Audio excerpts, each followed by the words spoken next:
Shalom, perkenalkan nama saya Winsar Juprianto Purba dengan NIM 71200280. Di sini saya akan menceritakan aksi penginjilan Nomensen di Tanah Batak. Nah, Nomensen melakukan penginjilan melalui pengobatan dan pelayanan orang sakit yang dilakukan untuk menjangkau banyak orang Batak sehingga agama Kristen dapat berkembang di Tanah Batak. Nah, malapetaka yang terjadi akibat epidemi kolera di Tanah Batak sungguh mengerikan. Saat itu, angka kematian pada anak-anak sangat tinggi. Kampung-kampung yang tercemar wabah terasa mencekam, bahkan ada yang ditinggalkan penghuninya.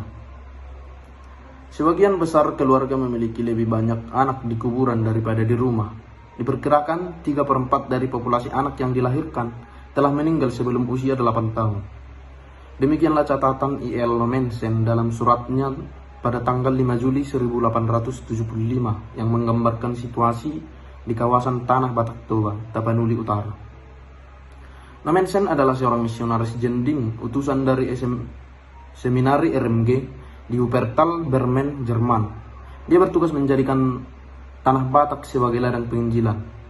Nah, ketika Nomensen memulai perkabaran Injil, penyakit menular yang disebut rakyat setempat sebagai begu atuk telah mewabah. Selain Nomensen, koleganya Peter Hendrik Johannes juga menyaksikan keadaan yang sama pilu. Johannes melaporkan sekira 20-30 orang meninggal setiap hari di lembah Silindung. Orang tua yang depresi, bahkan ada yang melakukan bunuh diri karena anak-anak mereka yang telah meninggal. Nah, pada saat krisis kesehatan, menurut sejarawan Belanda Sitavan Bemelen yang meneliti surat-surat Nomensen, epidemi kolera 1875 mungkin sangat ganas. Tetapi penyakit lain juga datang di waktu yang bergantian. Wabah disentri, tipus, dan cacar secara teratur dan sering mengamuk selama berbulan-bulan terjadi. Krisis kesehatan itu ternyata bertemadi dengan gejolak agresi yang memasuki Tanah Batak. Invasi pasukan Padri sekitar 1839 dan penduduk tentara Belanda pada 1878 berdampak negatif terhadap situasi kesehatan di Tanah Batak ini.